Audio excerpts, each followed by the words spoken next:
শহীদ ওসমান হাদী হত্যার বিচার সহ 4 দফা দাবিতে পঞ্চগড়ে বিক্ষোভ মিছিল হয়েছে। রোববার দুপুরে মকবুলার রহমান সরকারি কলেজ চত্বর থেকে মিছিল বের করেন শিক্ষার্থীরা। মিছিলটি শহরের চৌরঙ্গি মোড়ে গিয়ে শেষ হয়।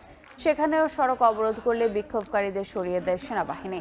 এ সময় বেশ কয়েকজন আহত হন। এর প্রতিবাদে রাতে বাংলাদেশপন্থী শিক্ষার্থীদের ডাকে ফের জেলা শহরে বিক্ষোভ করে ছাত্র জনতা।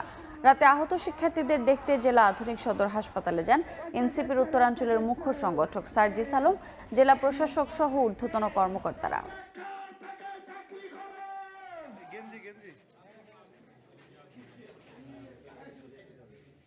যারা আন্দোলন করছিল, যারা পঞ্চগড়ের জুলাইয়ের সম্মুখ সারির যোদ্ধা, এরকম 5-6 জনকে টার্গেট করে আলাদা আলাদা করে টেনে হিসড়ে জেলা পরিষদের ভিতরে নিয়ে যাওয়া হয়েছে। আমাদের সামনে প্রকাশ করতে হবে, এই দায়িত্ব জেলা প্রশাসককে নিতে হবে। দুই পক্ষের দুইটা কথা আমরা জেলা প্রশাসনের পক্ষ থেকে এই বিষয়ে দেখবো। ওখানে যতগুলো ক্যামেরা আছে সেই ক্যামেরাগুলো আমরা দেখবো, দেখে পরবর্তীতে কালকে সেনাবাহিনীর ঊর্ধ্বতন কর্মকর্তারা আছেন বা আমাদের ঊর্ধ্বতন কর্মকর্তা আছেন, আমি তাদের সাথে কথা বলবো।